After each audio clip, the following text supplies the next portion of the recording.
Has your compensation committee talked about modifiers or weighted metrics? That's up next on Perlmeyer Unscripted. Hi, I'm Jake George, CMO at Perlmeyer. Today, my colleagues Mark Rosen and Aalap Shah explore some difficult territory in the form of non-financial metrics and when it might make sense to weave these into your incentive plan. Hey, Mark. A director who I've known for a long time just took on a new board role and was noodling on their incentive program, which, by the way, is 100% based on financial metrics in both the short-term and the long-term plan. Her main question was, is there a place for non-financial metrics that align to future value creation? If I read between the lines, I think she believes non-financial metrics can be helpful, but doesn't want to take away from the alignment that 100% financial metrics-based program brings. What do you think? Well, there's a lot of directors out there who really are skeptical of having non-financial metrics in the annual plan, and those are the same people that never put it in the long-term plan. Yeah, I don't know her board yet, but I suspect there are some members in the committee and maybe even the broader board that probably have that view. But one of the things that immediately came to mind was that if there is that healthy skepticism, maybe there's a non-financial metric that be used for a modifier. Yeah, that's a good way to sort of bring the concept in while still only really paying if you hit your financial metrics. And I think just to be complete with the director, I'd really love to pick your brain about the modifier approach, which I think we both agree is a good alternative for them to consider. But also, if she wants to go a little bit stronger and suggest a weighted metric that doesn't have to be the same percentage, but is on par with a financial metric. So when you think about a weighted metric and then put in that frame, do you have significant concerns? Well, I think it's very company specific, and it's also very industry specific. Because you see some industries clearly having these non-financial metrics in them, and some are weighted, rather heavily weighted. Oftentimes we'll see anywhere between 10 and 30% having a weighted metric, but sometimes it's even greater. And so it really depends. For example, in some cyclical industries I work with, they have higher percentages of weighted non-financial metrics in order to reduce that volatility in the payouts of the plans. Because I find that when you have a non-financial metric, and of course it depends on what it is, but when you have a non-financial metric, you often end up paying near target. You almost never pay maximum and you almost never pay zero. That does become a concern. I mean, I think there are structures where if your non-financial metric in feel and administration replicates a financial metric, then it's very, then it can be very helpful. Like for instance, I think the sector that uses non-financial metrics the most is life sciences. And what I've seen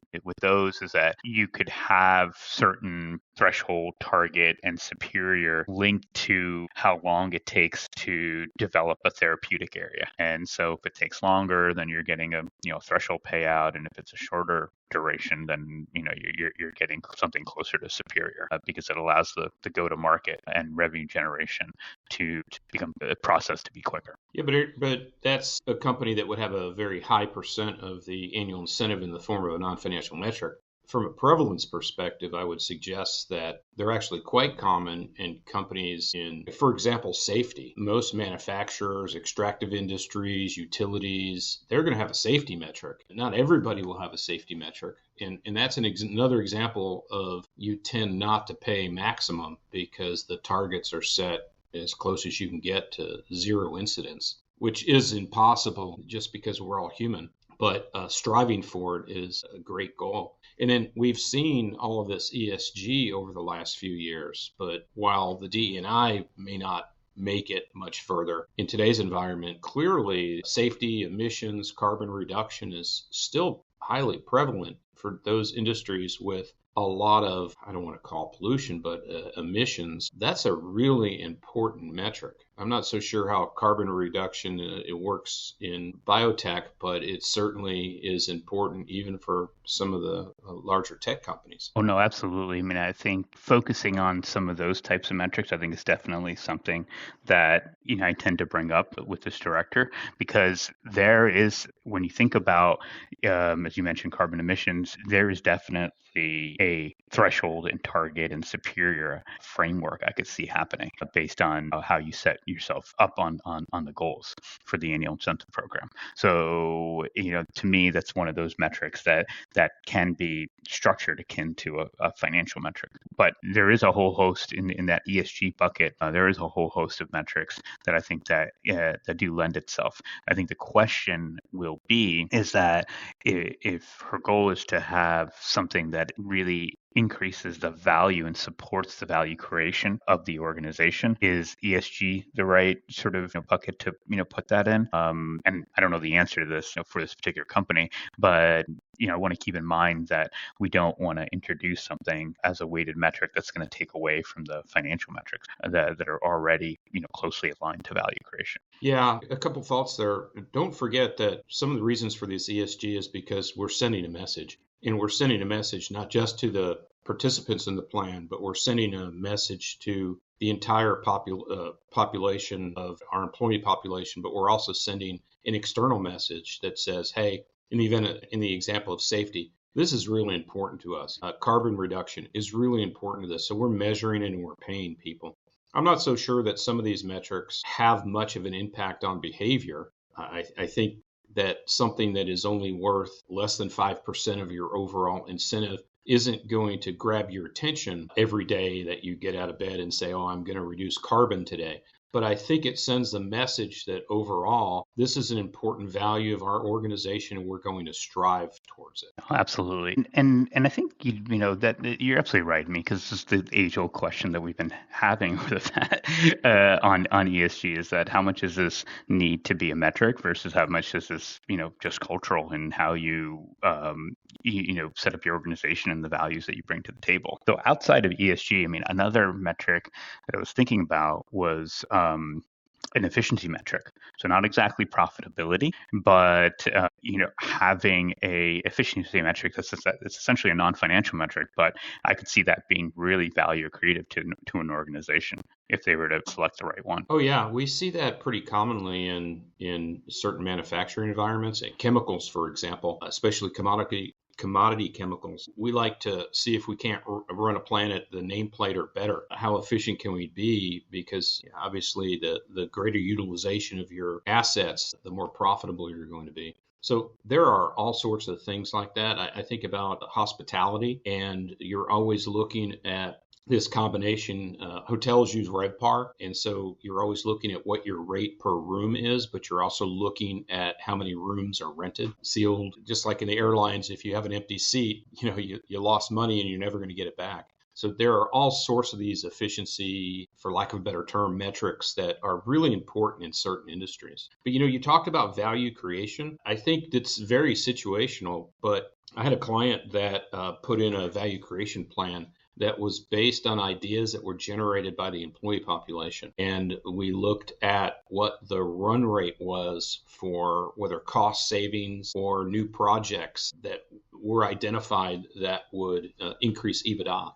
It was really kind of cool. Oh yeah, no, I love that sort of granular look, and because I think those are the leading metrics that go into a financial metric. And so going more granular and the concept of having that bubble up from the employee population sounds fantastic. I think more companies should probably do that. And the other thing I was thinking about that I've seen in the technology space that is essentially a non-financial metric, but it's very important, is two other concepts: churn and new client acquisition, so new client logos. So those particularly are very important for a technology company that has a SaaS-based model. So again, to me, those are very value accretive and it could be used. Unfortunately, this company is not. The answer isn't that easy for this particular company because it isn't a software company.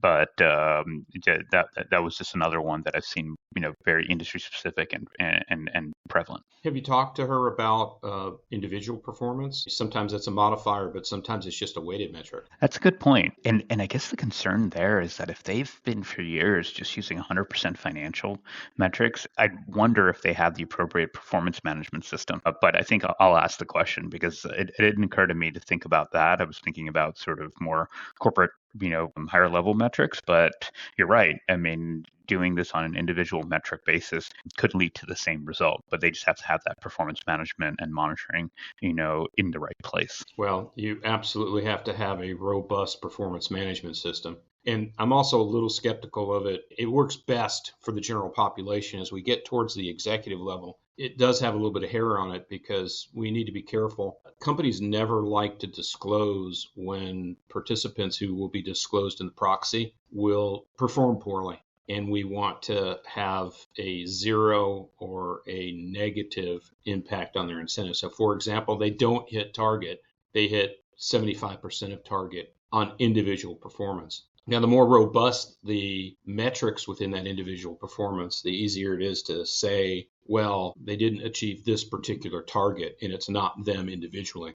But the closer you get towards their actual individual rating, the less likely it is that you'll see a below target performance level. You don't want to say that your executives haven't performed well. But what happens is typically when they don't perform well, they're gone. Right. Yeah, exactly. And this is a public company, so that proxy disclosure can be quite problematic. I mean, you mentioned something earlier about these tend not to pay out above target, and I tend to agree with that. But I think the other thing, when I've had these conversations before, the other question that oftentimes comes up is, would this non-financial metric be a way to have lower accountability on the financial metrics, meaning that our financial metrics are paying out at 85% of target, but now the non-financial metric is paying at 100% target. So it's uplifting the actual financial result. Do you think that's a true concern, or is that just something that is on top of mind but doesn't in practice really matter as much? Well, I think you're always going to get some pushback from shareholders whenever you have a below target financial result and a target or above non-financial. But there are ways to deal with that. One is to retain overall discretion to reduce. The second is to have a gate that says if we don't at least hit threshold, or oftentimes I'll put it below threshold financial performance, if we don't at least hit that level of performance, we're not paying out anything on the non-financial. And that protects the shareholder, that protects the cash flow. But frankly, having the non-financial pay at, let's say, target when the financial is paying between target and threshold actually is what we want to have happen in some cyclical industries, because you don't really know when you're going to go into that down cycle. And when you do, it's often very difficult to get to threshold. So paying the employee population, especially the non-executives, something for what they're doing is important. Yeah, that's been my point. And even outside a cyclical type of company, is that if we had a robust performance selection process and a robust goal setting process, then should we really be concerned that the non-financial is paying out a little bit higher than the financial? Now, if that was happening on a consistent basis, that's where I would question more. So if it happens 1 year, but then it happens 3 years in a row, then I think there's something probably off in how we're selecting metrics and setting the goals for them. Or they're just a really high performing company. That's true. That's true. Yeah, let's not forget that happens. No, absolutely, and there's definitely ways to test that. But again, I think the point is I wouldn't start getting concerned over that until a repeatable thing. I agree. And then investigate that further. Have you started thinking about the applicability to long-term incentives? Mark, my favorite topic is to talk about equity incentives. So if we could, maybe table that for another time, I'm just about to run onto a committee call.